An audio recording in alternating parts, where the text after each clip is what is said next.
Selepas mengadakan hubungan seks, dia mendengar bunyi loceng dan suspek menuju ke arah tingkap lalu mengarahkan dia untuk mendiamkan diri.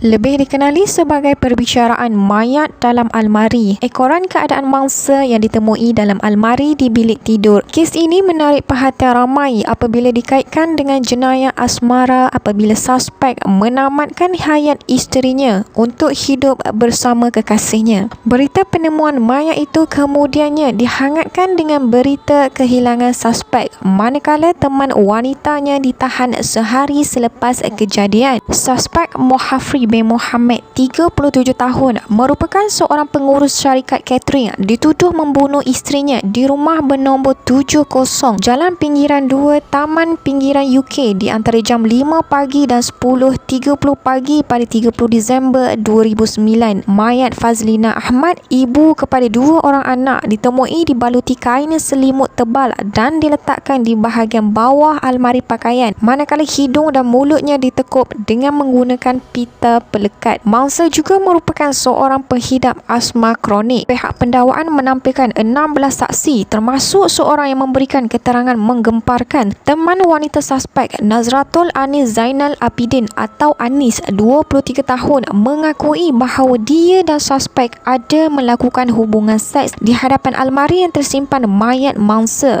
Dia memaklumkan pada hari kejadian dia bertolak pada pukul 1 petang dari Parit Bunta Perak dan tiba di perhentian bas Jalan Duta Kuala Lumpur pada pukul 5 petang. Suspek datang menjemputnya dan membawa dia ke sebuah rumah teres 2 tingkat di Ampang. Selepas masuk dan meletakkan beg pakaian di ruang tamu, dia kemudiannya naik ke bilik utama untuk menggunakan tandas. Selepas itu, suspek mengajaknya melakukan hubungan seks. Semasa di dalam bilik, suspek berkelakuan seolah-olah mahu menghalang pandangannya di bahagian kiri kerana sering berdiri di sebelah kiri dan menunggunya keluar dari tandas. Dia mengenali suspek sebagai berstatus duda semasa mereka bekerja di Tropicana Medical Center pada tahun 2009. Selepas mengadakan hubungan seks, dia mendengar bunyi loceng dan suspek menuju ke arah tingkap lalu mengarahkan dia untuk mendiamkan diri. Suspek beritahunya ada seorang perempuan memakai seragam polis di luar rumah. Suspek tidak mahu membuka pintu dan memberi alasan bahawa polis mencari pembantu rumahnya yang tidak mempunyai dokumen perjalanan diri. Mengenai hubungan sulit mereka, Anis dan suspek telah merancang untuk bernikah di sempadan Thailand. Berikutan hubungan mereka tidak direstui oleh bapanya dan suspek telah menguruskan segala urusan berkaitan pernikahan. Selepas keluar dari rumah berkenaan, Anis dan suspek menaiki teksi ke KL Central untuk menaiki kereta api ke Perlis yang dijadualkan bertolak pada pukul 8.15 malam. Pada pukul 9 malam ketika kereta api sampai di stesen Rawang, Anis dan suspek turun kerana suspek telah dipaksa untuk membuat laporan polis tentang kehilangan mangsa.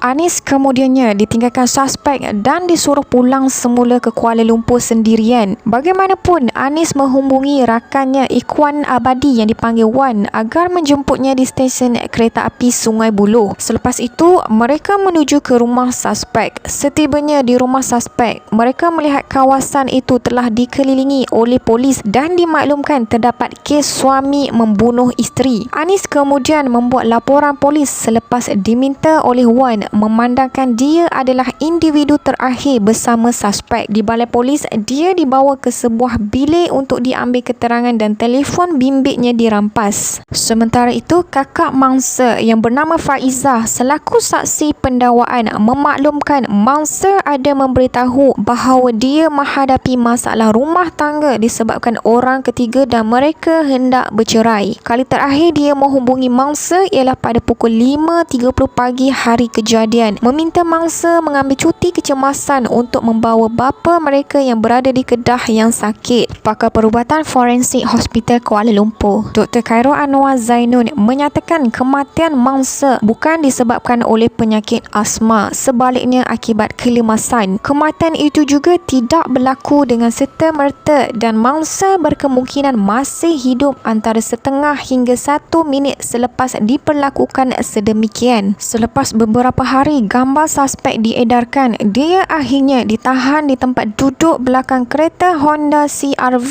yang dipandu adik ipar suspek di hadapan Zoo Negara Hulu Kelang pada 3 Januari 2010, iaitu 5 hari selepas kejadian dan dihadapkan ke Mahkamah Tinggi Shah Alam. Bagaimanapun, perbicaraan kes yang pada awalnya menarik sedikit merundum apabila saksi utama, seorang wanita Indonesia yang bekerja sebagai pembantu rumah di rumah suspek, gagal ditemui. Pegawai penyiasat Siti Nadirah Abu Bakar gagal memastikan Yayuk yang berstatus pendatang tanpa izin hadir di mahkamah atas sebab Yayuk dihukum penjara di penjara Kajang, dihantar ke depoh tahanan pendatang dan diusir pulang menerusi feri di jeti di Johor. Wanita bernama Yayuk itu adalah kunci kepada penemuan mayat mangsa, memandangkan dia yang menghubungi rakan mangsa Safiyatun Omar dengan menghantar khidmat pesanan ringkas kepadanya tentang apa yang dilihatnya di dalam bilik tersebut selepas curiga kerana tidak bertemu mangsa sedangkan keretanya masih berada di halaman rumah. Safiyatun memaklumkan Yayuk diarahkan oleh suspek agar tidak memasuki bilik tidur tersebut mahupun menyentuh almari atas dakwaan almari hendak roboh. Suspek juga tidak membenarkan Yayuk menyapu sampah, mop lantai selain melihat barang di dalam almari itu sudah dikeluarkan dan dimeterai dengan pita pelekat. Suspek juga berpesan kepada Yayuk supaya tidak masuk campur hal dia dan mangsa. Berdasarkan maklumat yang diberikan oleh Yayuk, Safiyatun mengesyaki terdapat rahsia yang mahu disembunyikan di rumah mangsa, lalu dia membuat laporan polis. Ketidakhadiran Yayuk untuk memberi keterangan menyebabkan Hakim Mahkamah Tinggi Shah Alam